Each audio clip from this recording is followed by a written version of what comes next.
Hello আসসালামু আলাইকুম guys. আমি জান্নাতুল ফেরদৌসী ব্লগ থেকে বলছি। আপনারা সবাই আশা করি ভালো আছেন। তো গাইস, এই যে এটা হচ্ছে আমার শাশুড়ির মারা যাবার পরে তার জন্য, তার আত্মার শান্তির জন্য আমরা একটু মিলাদ পড়ানোর আয়োজন করেছি ছোট করে। তো গাইস, এখানে হচ্ছে আমি অনেকদিন অসুস্থ থাকার কারণে কোনো ব্লগ ছাড়তে পারিনি। এখন চেষ্টা করছি, আমি পুরোপুরি সুস্থ গাইস তাও না, কিন্তু চেষ্টা করছি অ্যাক্টিভ থাকার জন্য। তো গাইস, এখানে হচ্ছে দেখুন, আমি তখনও অসুস্থ ছিলাম, তখনও প্রচুর পেট ব্যথা ছিল। আসলে আমি কাউকে বুঝতে দেই নাই, কে কী মনে করছে জানি না। তবে আমি নিজেকে অনেক সুস্থ রাখার চেষ্টা করছি, তখনও বুঝতে দেই নাই কাউকে। আমাদের বাসা আবার 4 তলা ওঠানামা, প্রচুর কষ্ট। তারপরেও আমি ওঠানামা করছি। যখন আমি ওঠানামা করছি, গেছি আসছি, আমার কলিজার মধ্যে এক প্রকার প্রচুর ব্যথা করতেছিল। প্রচুর হাঁটাহাঁটি করলে আমার আগে থেকে কলিজার মধ্যে ব্যথা করে, তার জন্য আমাকে বাইকে ঘুরায় গাইস। আমি আগে থেকেই একটু অসুস্থ। তো গাইস, এই যে এখানে হচ্ছে আমার মেজো জাল আছে, বড় জাল আছে, আমি 3 নম্বর। তো যাই হোক, আমাকে চা বানিয়ে দিয়েছে, সবাইকেই দিচ্ছে চা বানায়া। তো এখানে আমি চাটা ভাবছিলাম খাবো না, তারপরেও সাহস করে খেলাম, কারণ গরম কিছু খেলেই আমার কেন জানি না পেটে প্রচুর ব্যথা সৃষ্টি হচ্ছিল। এখন আমি তারপরেও খেলাম, সবাই যেহেতু খাচ্ছে তাই আমিও একটু খাওয়ার চেষ্টা করছিলাম, আবার মনে মনে ভয় পাচ্ছিলাম।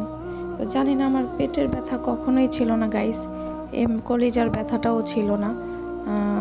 আগে থেকে অসুস্থ ছিলাম, হাঁটতে পারতাম না, একটু দুর্বল, ঠিক আছে, কিন্তু আমি কখনোই আমার পেটের ব্যথা, কলিজার ব্যথা কখনোই ছিল না গাইস, কিংবা পেট ফোলা এরকম ছিল না। আমার শাশুড়ি মারা যাওয়ার পর আমি হচ্ছে সবার সামনে কান্নাকাটি করতে পারি না, বাসায় চিৎকার দিয়ে দিয়ে প্রচুর পরিমাণ কান্না করছি। এবং সন্ধ্যার সময় ওখান থেকে গেছি আসছি, লাগাতার 1 সপ্তাহ দৌড়াদৌড়ি করছি ওই বাসায়। সিঁড়ি দিয়ে ওঠানামা হয়েছে, আমার মনে হয় শরীরে একটু চাপ পড়ছে। তো যাই হোক, আমার ননদও প্রচুর পরিমাণ কান্না করছিল, তাকে আমি আমার শরীরে যতটুকু শক্তি দিয়ে হয়ে আমি তাকে বোঝানোর চেষ্টা করছি। তারপরে এটাই তো নিয়ম, মা মারা গেলে কখনোই কোনো সন্তানরা শান্ত হতে চায় না, আমরা বুঝি সবই গাইস, তবুও কিছু করার নেই। তবে আমার ননদ যখন কান্না করতেছিল, আমার কেমন যেন পেটটা ফুলে যাচ্ছিল, মানে আমার কলিজার মধ্যে মোচড় দিয়ে উঠতেছিল, এত কষ্ট, এত বিলাপ করে কান্না আমি আমার জীবনে কখনো দেখি নাই গাইস। আমি আমার জন্মের পরে এরকম কান্না কখনো দেখি নাই। হ্যাঁ, মৃত বাড়িতে আমি যাই না সচরাচর, আমার রক্তের আত্মীয় স্বজন আজ পর্যন্ত মারা যায়নি, আমি বুঝি না কেমন লাগে মারা গেলে। আসলে আমার শাশুড়িকে আমি আমার মায়ের মতোই ভালোবাসতাম, হয়তো বা একটু যাওয়া আসা কম করতে পারতাম, সিঁড়ি দিয়ে ওঠানামা করতে পারতাম না বেশি, তাহলেও কি আমার বাচ্চাদের সবসময় পাঠাইছি। আমার হাজব্যান্ড সবসময় তার সামর্থ্য অনুযায়ী সবসময় সে গেছে, দেখছে, যা সব ভাইরাই তার মাকে প্রচুর পরিমাণ আদর করছে, যার যতটুকু সামর্থ্য ছিল, কেউ কখনো অবহেলা করেনি। তো যে যতটুকু করছে, আল্লাহ তাআলা তাকে ততটুকুই পুরস্কার দেবে গাইজ। দেখুন, এখানে আমি আমার জালকে বলতেছি এটা নাড়ায় দেখেন, ঘিটা মনে হয় বেশি ভালো না, সুবিধার না। তো গাইজ, এই যে যেটা বলতে চাচ্ছিলাম সেটা হচ্ছে, আমাদের বাসায় যখন ঘি নিয়ে আসে, ঘিগুলো অনেক সুন্দর, মানে জমে থাকে, দেখতে ভালো লাগে। এই ঘিগুলো মনে হয় সুবিধার না গাইজ, কেমন যেন টেলা পানির মতো ছেড়ে দিছে। তো যাই হোক গাইস, এখানে আবার আরও 2 কেজি চাল আনা হয়েছে বাড়তি, যদি দরকার হয় তখন রান্না করবে। তো গাইস, এই যে ওখান থেকে যখন আমি বাসায় চলে আসলাম, হঠাৎ করে আমার পেট ব্যথা শুরু হলো শুক্রবারের দিনে। তো যাই হোক, এমন কান্না আমি কখনোই দেখি নাই, এমন পরিমাণ কান্না। তো যাই হোক, আমার কষ্ট লাগছে, আসলে মানুষের কষ্ট দেখলে আমার কষ্ট লাগে। তো আমি সবসময় চেষ্টা করছি বাচ্চাদের পাঠানোর, ঠিক মতো যাও দাদিকে দেখবা, দাদিকে দেখে আসো, সবসময় আমি বলছি, বুঝাইছি বাচ্চারাও দাদির জন্য পাগল ছিল।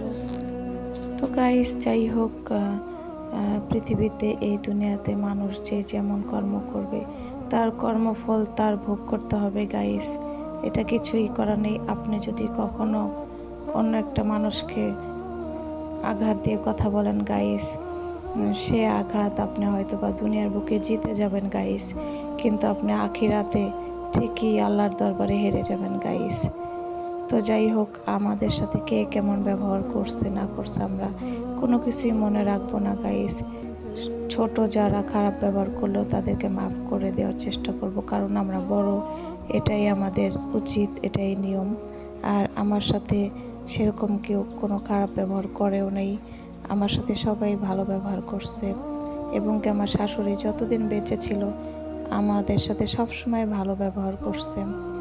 আমার শাশুড়ির জন্য দোয়া করবেন গাইস, সে যেন জান্নাতুল ফেরদৌসে অবস্থান করতে পারে। তো যাই হোক, ওখান থেকে আসার পরে গাইস, আমার জাল যে সে অনেক ভালো, যাদের বাসায় গেছি আরেকজন আসছিল, সেও ভালো। তো যাই হোক গাইস, এই যে এখানে আমার প্রচুর পরিমাণ হঠাৎ করে খিঁচুনি উঠছে, তার আগের দিন রাতে এত পরিমাণ খিঁচুনি উঠছে গাইস, হাত পা বাঁকা হয়ে যাচ্ছিল। তো আমি খাওয়া দাওয়া ঠিক মতো করতেছিলাম না, আসলে শোকে আসলে মানুষ অন্যরকম হয়ে যায়। তো সেখান থেকেই আমার এরকম একটা অবস্থা, কি বলবো, আমি কি খাইছি না খাইছি আমি নিজেও জানি না। তো যাই হোক, আমি প্রচুর পরিমাণ অসুস্থ হয়ে গেছি, আমার খিঁচুনি উঠে গেছে। পরে আমাকে পাশে ফ্ল্যাটে হুজুর আছে, আমাদের মসজিদের মুয়াজ্জিম, খুবই ভালো, খুবই ব্যবহার, তার আচার আচরণ খুবই ভালো। সে ডাক দিলেই আসে। আমার ঘরে ঢুকতে চায় না অবশ্য, তারপরেও একটু দূরে থেকে ঝাড়ফুঁক করে গেছে। সে অত্যন্ত ভালো মানুষ। ঝাড়ফুঁক করার পর আমার কমছে, খিঁচুনি কমছে গাইস। তারপর আমার যাই হোক, পরের দিন আমার পেটের ব্যথা শুরু হয়েছে, হয়তো বা ওইখান দিয়ে গাছের তলায় যাওয়া আসা, সন্ধ্যা রাত নেই, একটু দৌড়াদৌড়ি করছে। আমি সচরাচর একটু বাহিরে একা একা চলাফেরা করি না, সবসময় আমার হাজব্যান্ডের সাথে চলাফেরা করি। সেই দিন আমার হাজব্যান্ড বলছিল, তুমি রাত্রেবেলা একা যাইও না, আমরা রাত্রে একসাথে কবরস্থানে যাব, ওখান থেকে একবারে বাসায় যাব। আমার প্রচুর পরিমাণ পেট ব্যথা হওয়ার কারণে আমি চলে আসি, তারপর থেকেই শুরু হয় আমার পেট ব্যথা আরও বেশি। তো গাইস, এখানে বাসায় আসার পরে আমার পেট ব্যথা কিছুতেই কমতেছিল না, কি বলবো গাইস, প্রচুর পরিমাণ পেটের ব্যথায় মানে আমার জীবন বের হয়ে যাওয়ার মতো। পরবর্তীতে আমাকে পরের দিন, এই যে দেখুন গাইস, আমাকে সুস্থ করার জন্য প্রচুর পরিমাণ চেষ্টা করছে, এবং কি মানে আমার খাবার হজম হচ্ছিল না। তো আমাকে দই খাওয়াইছে, ডাব খাওয়াইছে, যা যা প্রয়োজন আমাকে সবই খাওয়াইছে, কিন্তু আমি পরিপূর্ণভাবে কোনো কিছু মুখে নিতেও পারতেছি না, খেতেও পারতেছি না গাইস। কেমন যেন আমার কলিজার মধ্যে সব কিছু আটকে আটকে যায়, যাই খাই আমার বমি হয়ে ঢেক হয়ে বের হয়ে যায়। এত কষ্ট করছি গাইস। পরবর্তীতে আমাকে খুশি করার জন্য এবং আমার বাচ্চাকে খুশি করার জন্য দেখুন গাইস, কত সুন্দর কবুতরের কাছে নিয়ে গেছে। তো গাইস, এখানে অনেক সুন্দর কবুতর দেখলাম, খুবই ভালো লাগছে। তো ওইখান থেকে ভাবলাম যে মূলত পাখি কেনার জন্য গেছে, কোয়েল পাখি ডিম দেবে, এটা আমি আর একটা ব্লগেও বলছিলাম আপনাদেরকে। তো গাইস, সেখান থেকে আমরা কোয়েল পাখি নিয়ে আসলাম, কবুতর দুইটা খুবই ভালো লাগছিল। পরবর্তীতে গাইস, যখন আমরা বাসায় চলে আসছি, পরেও পেট ব্যথা কমেনি। পরবর্তীতে যাই হোক, হাসপাতালে নিয়ে গেছে, আলতা করছে, আলতা করার পরেও তারপরেও মনে করেন গাইস, আমি 10-15 দিন চেষ্টা করছি, খাওয়ার জন্য পারিনি। পরবর্তীতে আলতা করছে, আলতার মধ্যে রিপোর্ট আসছে যে আমার কোনো সমস্যা নেই, হালকা একটু গ্যাস আছে, হালকা না প্রচুর পরিমাণ গ্যাস। তো যাই হোক গাইস, গ্যাস প্রতিদিন গ্যাসের ওষুধ থেকে শুরু করে ডাক্তার অনেক দামি দামি ওষুধ দিছে, প্রচুর টাকার ওষুধ দিছে গাইস। 4-5 হাজার টাকার ওষুধ দিছে। এত ওষুধ খাওয়ার পরেও আমার বিন্দু মাত্র পেট ব্যথা কমে নেই গাইস, গ্যাসও কমে নেই, কোনো কিছুই কমে নেই। এবং কি যে দেখুন গাইস, আম ভর্তা করছে কাসুন্দ দিয়ে, এটাও ট্রাই করছি। প্রচুর পরিমাণ ট্রাই করছি, কোনো কিছুতে কমে নেই। হাসপাতালে যাওয়ার সময় মানে আমি কিছুই খাইতে পারি না, এটাই সমস্যা। আর যদিও এক ফোঁটা কিছু খাই, ওটা আর হজম হয় না গাইস। প্রচুর পরিমাণ কষ্ট করছি, এত পরিমাণ কষ্ট করছি গাইস, তবুও পেটের ব্যথা কমে নাই। গ্যাস হয়েছে ভালো কথা, গ্যাসের ওষুধ তো খাওয়া পড়ছে এবং কি ব্যথার ওষুধ খাওয়া পড়ছে। সর্বশেষ গাইস, আমাদের পাশের ফার্মেসির খুব ভালো ডাক্তার, উনি অনেক বছরে 15-20 বছর উনি ডাক্তারি করছে, ফার্মেসি ছিল ওনার। উনি প্রচুর পরিমাণ ভালো এবং দক্ষতা সাথে উনি সবসময় ওনার বিজনেস কাজ, ফার্মেসিটা ডাক্তারের যে পেশাটা, উনি সব কিছু চালিয়ে গিয়েছে। তারপরেও ওনার কাছ থেকে আমরা চিকিৎসা নিলাম এবং কি পরবর্তীতে আমরা আবার আলতা করতে গেলাম। সেখানে যাওয়ার পরেও রিপোর্ট ডাক্তারকে দেখালাম এবং ওনাকে দেখালাম। তার পরবর্তীতে ডাক্তার বলছে যে সুই দিতে। তো আমার এক সেই কামরুল ভাই, যাকে আমরা বলি, সরি আমি আসলে এখন অসুস্থ, আমি অনেক গুছিয়ে কথা বলতে পারতেছি না গাইস, এর জন্য সবাই ক্ষমার দৃষ্টিতে দেখবেন গাইস। তো যাই হোক, সেই ফার্মেসির যে ভাই, এক প্রকার খুব ক্লোজ ফ্রেন্ড আমাদের বাবুর বাবার, তার সাথে শেষমেশ আলাপ করলো যে এত ওষুধ খাওয়ায়া এত কিছু করেও কাজ হচ্ছে না। সেই রাত 2টা বাজে খিঁচুনি হয় গাইস, আবার শুরু হয় আজানের সময় আমি একাই অজ্ঞান হয়ে যাই গাইস, প্রচুর পরিমাণ ব্যথা, আমার সেন্স ঠিক থাকে না। আবার 2টা বাজে এরকম খিঁচুনি হয়, পেটে ব্যথা, আবার ফজরের আজানের সময় গাইস এরকম অজ্ঞান হয়ে যাই। তো গাইস তারপরে আমাকে বললো স্যালাইন দিতে, স্যালাইন দিলে সুই দিলে নাকি ব্যথা কমবে।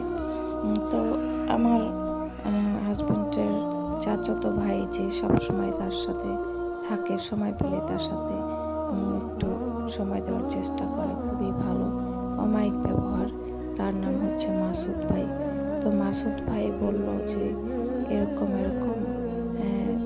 তুই তোর বউরে এত কষ্ট দিতেছিস, এত কষ্টর তো দরকার নাই, শুধু একটা স্যালাইন দিলেই তো হয়ে যায়, ওষুধ পানিতে যদি ভাবি এত কষ্ট করে, তাহলে সুই দে, স্যালাইন দে ভাই, তাহলে কইমা যাবে। আমারও এরকম হয়েছিল, আমিও সুই দিছি, স্যালাইন দিছে, কমে গেছে। তো তার কথা শুনে, তো যাই হোক এই যে গাইস, তার কথা শুনে সুই এবং স্যালাইন দেওয়া হয়েছিল। একদিন ভালো ছিলাম, তারপর আবার শুরু হয়ে গেছে পেটে ব্যথা, কিছুতেই কমে নেই। তো এখানে আমাকে জোর করে, এই যে দেখুন গাইস খাওয়াচ্ছে, আমি আজকে একটু বক বক করতে পারতেছি দেখি ব্লগে ভয়েস দিচ্ছি। এই যে গাইস দেখুন, আমার কাছে আজকে একটু সুস্থ লাগতেছে, তাই আমি একটু বক বক করতেছি। এই যে গাইস দেখুন, এখানে যখন আমাকে জোর করে খাওয়ানো হচ্ছে, এইগুলো আমার পেটে থাকেনি, এতেও আমার প্রচুর পরিমাণ ব্যথা উঠছে। ডাক্তার সবজি খাইতে বলছে, ঝাল ছাড়া তরকারি খাইতে বলছে, ঠিক তাই আমাকে রান্না করে দিছে। আমি চেষ্টা করতেছি, আমাকে বসে বসে ধমক দিয়ে দিয়ে খাওয়াচ্ছে গাইস দেখুন, আমি খাবো না তাও। তো যাই হোক, এখান থেকে ঢাকায় খলিল ভাইয়ের ফেসবুক থেকে সে ছাড়ছিল, তার নাকি চাচা মারা গেছে। তো আমরা তো আমাকে দিল মোবাইলটা, বললো যে দেখো চাচা মারা গেছে, কোন চাচা। পরে আমি বুঝলাম যে চাচা বলতে আমার চাচা শ্বশুর, ওনার খলিল ভাইয়ের বাবার সাথে যে একটা ফ্রেন্ডের মতো একটা লোক থাকতো, সেই চাচা হয়তো মারা গেছে, এটা আইডিয়া করে বললাম। পরবর্তীতে ওনার ছবি, লাইক, কমেন্ট সব কিছু দেখে আমার ধারণাই ঠিক হলো যে সঙ্গে একটা বরিশালের চাচা থাকতো, সেই মারা গেছে। তার জন্য ইন্না লিল্লাহি ওয়া ইন্না ইলাইহি রাজিউন বললাম, এবং তাকে যেন জান্নাতের সর্বোচ্চ সম্মানিত স্থানে রাখা হয় গাইস। তার জন্য সেই মুহূর্তে দোয়া করলাম। মনে একটু কষ্ট লাগছে যে আসলে সবাই মারা যাচ্ছে। তো গাইস, এটা আবার একটা টিকটক বানিয়েছিলাম, সেটা জয়েন্ট হয়ে গেছে। তো গাইস, এই যে ভাতটা খাওয়ানোর পরে আমার তো মাথা পুরাই নষ্ট, আমার পেটে আবার ব্যথা শুরু হয়ে গেছে। আমি পাগলের মতো আচরণ করছি গাইস। এত পরিমাণ কষ্ট, এত পরিমাণ ব্যথা, মানে মৃত্যুর যন্ত্রণা প্রতি মুহূর্তে আমার ভোগ করতে হয়েছে গাইস। আর এত পাওয়ারফুল ওষুধ খাওয়াইছে গাইস, আপনারা দেখলেনই খাবার সময় সুপারের যে রিপোর্ট সব কিছুই ডাক্তার দেখাইছে, ওগুলো ওখানে ছিল। তো গাইস, এত পরিমাণ ব্যথা ছিল যে আমি ঘর থেকে রাগ করে একা একাই বের হয়ে গেছি। আমার কাছে মনে হচ্ছিল মানে আমি ওষুধের পাওয়ারে গাইস আমার মাথা উল্টাপাল্টা হয়ে যাচ্ছিল। আমার মনে হচ্ছিল আমি রাস্তায় যে মরে থাকি, তারপরে আমি ঘরে মরবো না, কাউকে ফাঁসাবো না। আমার কখনোই কাউকে ফাঁসানোর ইচ্ছা নাই গাইস। আমার মনের মধ্যে ভয় ঢুকলো যে আমি যদি এখন মারা যাই, তাহলে শুধু শুধু তাকে ধরে নিয়ে যাবে মানুষ। মানে কীরকম মেন্টালিটি, মানে প্রবলেম হয়েছিল আমার ব্রেনটে। তো আমার কাউকেই ভালো লাগতেছিল না। সবাই আমার জন্য সব রকম চেষ্টা করতেছে গাইস, কিন্তু আমার কাছে সবাইকে শত্রু মনে হচ্ছিল সেই মুহূর্তে। ওষুধের পাওয়ারে আমার খিঁচুনি থেকে, বমি থেকে শুরু করে ব্রেন নষ্ট হয়েছিল। মনে হচ্ছে তোমরা কেউ কিছু পারতেছো না, আমাকে সুস্থই করতে পারতেছো না, তোমরা আমাকে ভালোবাসো না কেউ, তোমাদের কাছে থাইকা আর কি হবে। আমি চইলা যাই, রাস্তাঘাটে যাই, ময়রা থাকি। আবার আমারে ঝাড়ি দিছে গাইস আমার মা, যে এত কাটি করিস না, চুপ করে থাক। হ্যাঁ, এই ঝাড়িটা দেওয়াতে আমার মনে আরো কষ্ট লাগছে গাইস। আমি ঘর থেকে বের হয়ে অচেনা এক রাস্তায় আমি টাকা নিয়ে বের হয়েছিলাম গাইস। আমি টাকা নিয়ে বের হয়ে অচেনা কোন দেশে চলে গেছে আমি নিজেও জানি না। পরে দেখি এটা রূপনগর এসে গেছি, আমি খরাচর চলে গেছি। আমার ছেলে ফোনটা নিয়ে কান্নাকাটি করে আমাকে ফোন দিয়ে গাইস আমাকে খুঁজে বের করছে। তো তারপর আমাকে এখানে বসায় রাখছে। পিছনে ওই যে গাইস আমার ছেলে এবং ছেলের চাচাতো ভাই শাওন, ওরা বাইক নিয়ে টিকটক করতেছে। তো গাইস, ছেলে তো কান্নাকাটি করে শেষ, আর আমি এখানে পাগলের মতো দেখুন গাইস বসে আছি। আমার চোখে মুখে শুধু মৃত্যুর ভয় আর মৃত্যুর ভয়। তো গাইস, কি বলবো আর, এখানে যখন বসেছিলাম গাইস আমার মনে হচ্ছিল আমি বাঁচবো। আমার ভেতরে একটা জেদ কাজ করছিল, আমি বাঁচবো। আর আল্লাহকে ডাকছিলাম, আর এদিক ওদিক তাকাইছিলাম, আল্লাহ আমাকে নিও না, আমাকে তুমি বাঁচায় রাখো আল্লাহ। আল্লাহ, এত সুন্দর পৃথিবীতে আমি যেতে চাই না আল্লাহ, আমাকে বাঁচায় রাখো আল্লাহ। পেটের ব্যথা তখনও চলছিল, বুকের জ্বালাপোড়া তখনও চলছিল, কিন্তু কাকে বোঝাবো, কে বুঝবে আল্লাহ ছাড়া। তাই আল্লাহকে বলছিলাম, আর আমি আমার নিজেকে ভিডিও করছিলাম। তো গাইস, এই দেখুন পরবর্তীতে আমাকে আমার ছেলে ধরে এনে বাসায় দিছে। তারপর আমাদের বাবাকে আনতে যায় নাই, ছেলেকে পাঠাইছে, ছেলে খুঁজে আনছে। তো গাইস, অনেক সময় দেখা যায় মানুষের ভিতরে দয়া মায়া কমে যায়।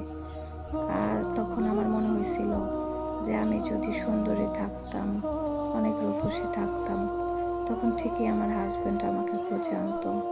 আজকে অসুস্থ হয়ে গেছি, রাস্তায় চলে আসছি রাগ করে, আজকে তো খুঁজতে আসতেছে না।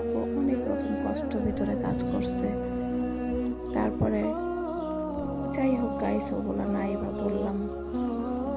মানুষ অসুস্থ হলে মানুষের গাইস দাম থাকে না, কিন্তু আমার কেন এরকম হয়েছে গাইস। আমি ভাবলাম যে আমি তো বৃদ্ধ হয়ে যেতাম, একেবারে বয়স হয়ে যেত, তখন আমি আল্লাহ তাআলার কাছে মৃত্যু চাইতাম যে আল্লাহ, আমি এত অবহেলার পাত্রে এত অবহেলা চলতেছে, খাওয়ার পরে সব কিছু করেও আমার নিজের কাছে নিজে অবহেলিত মনে হচ্ছে। কেউ আমাকে অবহেলা করতেছে না, ঠিক আছে, তারপরেও আমাকে আল্লাহ মৃত্যু দাও। কিন্তু কেন আমি মৃত্যু চাইবো গাইজ বলুন? কারণ আমি তো বয়সই হয় নাই আমার তেমন। আমার ছেলেদের বিয়ে দিব না আমি? আমার ছেলেদের আমি আনন্দ ফুর্তি দেখবো, সুখ দেখবো। আর কেন আমি মরবো? আমাকে বেঁচে থাকতেই হবে গাইস। এরকম একটা চিন্তা থেকে গাইস আমি বাঁচতে চাইছিলাম, আমি বাঁচতেই চাইছিলাম। বাঁচার জন্য আমি আল্লাহ তাআলার কাছে দয়া ভিক্ষা চাইছিলাম গাইস। তো গাইস এখানে আমাকে পরের দিন আবার হাসপাতালে নিয়ে গেল। আমি যেখানে যাইতে চাইছি গাইস সব জায়গায় আমাকে নিয়ে যাওয়া হয়েছে। এবং কি এটা দেখুন কৃষ্ণচূড়া গাছ, ওইখানে ছবি তুলতে চাইছি, ভিডিও করে দিচ্ছে। ধৈর্য আছে বলতে হবে। আমার হাজবেন্ডের আমাকে নিয়ে কম জ্বালায় জ্বলে নেই, তারপরেও সে আমাকে সুস্থ করার চেষ্টাই করছে। একটা মাস হয়ে গেল গাইস, একটা মাস ধরে আমি কিছু খাই না। একটা মানুষ না খেলে তো সে নড়তেই পারে না, আমাকে হাঁটাইছে সব জায়গায়। তো গাইস পরবর্তীতে আমরা আবার হাসপাতালে যাওয়ার উদ্দেশ্যে রওনা দিলাম। আবার আর এক হাসপাতালে গেলাম, এখান থেকে আর এক জায়গায় গেলাম, মানে আমার বাঁচানোর জন্য সচরাচর চেষ্টা করছে। আমি কান্নাকাটি করছি, আমাকে বাঁচাও, আমাকে বাঁচাও। কোথায় নিয়ে গেলে আমি বাঁচতে পারবো, কীভাবে বাঁচতে পারবো? তো গাইস পরবর্তীতে যে আমাকে আবার হোটেলে নিয়ে গেছে। এখানে হোটেলে নিয়ে যেয়ে আমাকে বলছিল গরম ভাত, কি খাবা বলো? পরে আমি ভাত অর্ডার করছিলাম।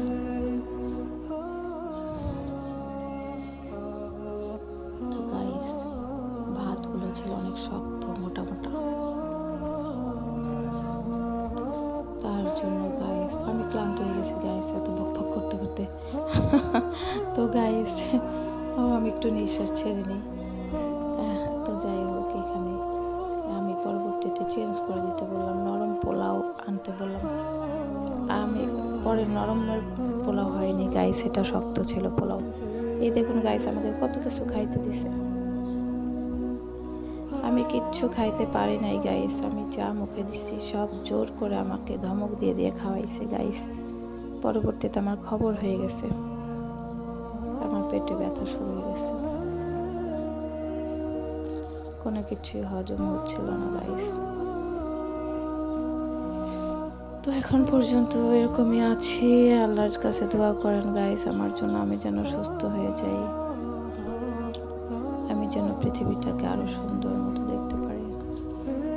তো গাইস দেখুন এই যে এখানে অনেক সুন্দর সুন্দর খাবার, সব খাবার আমার খাইতে ইচ্ছা করছে গাইস, কিন্তু আমার পক্ষে সম্ভব ছিল না। আমাকে দেখাচ্ছে রাস্তা রাস্তা হেঁটে হেঁটে, দেখো কোনটা খাবা, খাও খাও। অথচ গাইস আমি কিচ্ছুই খাইতে পারতেছিলাম না। যতটুকু খাইছি ধাক্কায় পড়ে ধমকের ঠেলায় খাইছি।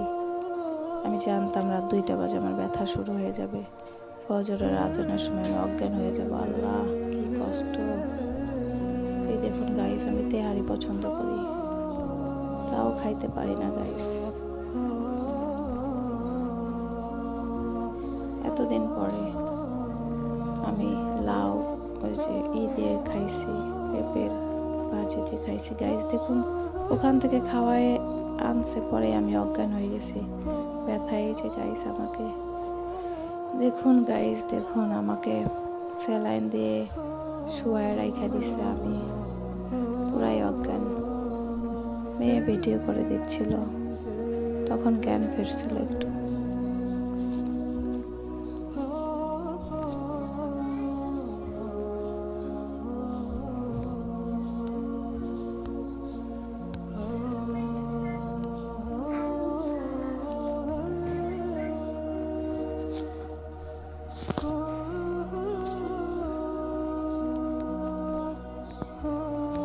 তো গাইস আমাকে স্যালাইন দেওয়ার পর আমি একদিন সুস্থ হয়ে গেছিলাম। একদিনে আমার মনে হয়েছিল আমার পুরো সুস্থ, পেটে ব্যথা ছিল না। পরে আমাকে রূপনগর নিয়ে যে স্যুপ খাওয়াইছে, পরে আমার পেটে আবার ব্যথা শুরু হয়ে গেছে। সারাদিন গাইস আমি ভালো থেকে, এই যে আমার মা দেখুন আমাকে কত আদর করে মাথার পাকা পাকা চুল হয়েছে, কিছু কিছুগুলা বেছে দিচ্ছে। তো গাইস আমাকে অনেক ভালোবেসে স্যুপ খাওয়ানোর পরেও যখন আমি অসুস্থ হয়ে গেলাম, এত স্যালাইন দেওয়ার পরেও যখন আমি অসুস্থ হয়ে গেলাম, তখন আমাদের আর বুঝতে বাকি থাকলো না গাইস যে আমাদের জিনে ধরছে কিংবা জিনের আসর পড়ছে, এরকম কিছু একটা আলগা বাতাস লাগছে গাইস, আর ভয় পাইছি। পরবর্তীতে আমি আমার বান্ধবীকে খুব মিস করতেছিলাম, বান্ধবীর জন্য তেহারিও আমি আলাদা করে রাখার চেষ্টা করছিলাম এর আগে, পরবর্তীতে আর দেওয়া হয়নি। পরে বান্ধবী আমাকে ফোন দিছে কালকে রাত্রে, পরিপূর্ণ সব ঘটনা আমি বান্ধবীকে খুলে বলছি। ও বান্ধবীর সাথে কথা বলার আগে আমার হুজুরের ট্রিটমেন্ট চলতেছে আপাতত গাইস, আমি এখন হুজুরের ট্রিটমেন্টে আছি। দেখলেন তো গাইস, সামান্য গ্যাস হয়েছে, এর জন্য আমি একটা মাস খাইতে পারি না। কি না খাইছি, কত গ্যাসের ওষুধই না খাইছি, কত ডাক্তারই না দেখাইছি, কত স্যালাইনই না দিছি, কোনো কিছুতে কাজ হয় না গাইস। এখন আমি আপাতত হুজুরের ট্রিটমেন্টে আছি গাইস। হুজুরকে দেখাইছি, হুজুর খুবই ভালো ইমাম। আমার হাজব্যান্ডের ছোট ভাই, আমার হাজব্যান্ডের এক ফ্রেন্ডের ছোট ভাই, সে খুব ভালো। সে অনলাইনে সরাসরি জিন হাজির করে এবং সরাসরি জিন বিতাড়িত করার কাজ করে, সব রকম করে। তার মাদ্রাসা আছে এখানে। সে হচ্ছে আমার দায়িত্বটা নিচ্ছে। সে বলছে 7 দিন পরে দেখা করতে, আমাকে তাবিজ দিছে গাইস। এখন আমি শান্তি মতো ঘুমাইতে পারি রাতে, আমার আর ডিস্টার্ব হয় না। আমার এই 2 দিন ধরে 7-6টা কাগজ দিছে গাইস, ওগুলো পোড়াইতে বলছে। আমি 2টা কাগজ এশারের আজানের পর থেকে যেহেতু ব্যথা শুরু হয়, হালকা 2টা পর্যন্ত থাকে ব্যথা, পরে 2টার পরে প্রচুর পরিমাণ ব্যথা শুরু হয় ফজরের আজান দেওয়ার সাথে সাথে। আজকে 1 মাস ধরে ফজরের আজান দেয় যেই সঙ্গে সঙ্গে চলে যায়, আমাকে অজ্ঞান করে ফেলে রেখে চলে যায়, আর আমি অজ্ঞানের মতো ঘুমাই। মানে আমার সাথে এরকম চলতেছে গাইস প্রতিনিয়ত, শুধু রাত 2টা বাজেই বেশি এরকম। তো আমার এই হুজুর দেখানোর পরে গাইস আমি একটু শান্ত আছি, আমাকে আর পেটের ব্যথায় যে কষ্টটা হচ্ছে না গাইস। হুজুর বলছে আপনার শাশুড়ির সাথে বদ জিন ছিল, আপনি যেহেতু হাত ধরে রাখছিলেন আপনার শাশুড়ির মায়া করে, সেই বদ জিন আপনার ভিতরে ঢুকছে। আপনাকে, মানুষের সাথে ভালো খারাপ থাকতেই পারে গাইস, এটা কোনো ব্যাপার না। তো মৃত মানুষ, তাকে নিয়ে কথা বলবো না, কিন্তু থাকতেই পারে আলগা কোনো, কত রকমের বাতাস, কত রকমের খারাপ কিছু থাকতেই পারে। কারণ আমিও ভয় পাইছিলাম আমার শাশুড়িকে নিয়ে। আমিও এরকম একটা চিন্তা করছিলাম যে আমার শাশুড়িকে কে কী কুফরি করলো, সে স্ট্রোক করে মারা গেল। মনে যখন কষ্ট হয় গাইস, অনেক রকম চিন্তা ভাবনায় মাথায় আসে। আসলে এগুলো আমরা কেন মৃত মানুষের নামে কেন বলবো? হয়তো বা কষ্ট থেকে মনে হয় যে আমার শাশুড়িকে কেউ মেরে ফেললো, আমার শাশুড়ির সাথে কি কোনো কুফরি করা হলো, কেন সে মারা গেল খুব দ্রুত। কারণ আমরা তো চাইছিলাম সে বেঁচে থাক, তার নায়নাতকরদের বিয়ে শাদী দেখুক। তো যাই হোক গাইস, এখন আমি একটু সুস্থ আছি, আমি 3 দিন ধরে রাতে ঘুমাতে পারি গাইস। কালকে আমার বান্ধবীকে মিস করছিলাম খুব, আমার বান্ধবী আমাকে ফোন দিয়েছে, পাইনি। পরে আমি তার মেসেঞ্জারে মিস কল দেখে আমি রিসিভ করেছি এবং তার সাথে কথা বলেছি। সে আমাকে বলছে ভাবি কি হয়েছে, আপনার কি খবর? তো যাই হোক গাইস, আমার বান্ধবী আমাকে বুঝিয়ে বলেছে ভাবি মৃত মানুষ সে তো মৃতই, সে মারা গেলে তার সাথে কিচ্ছু থাকে না, হুজুরের কথা বাদ দেন।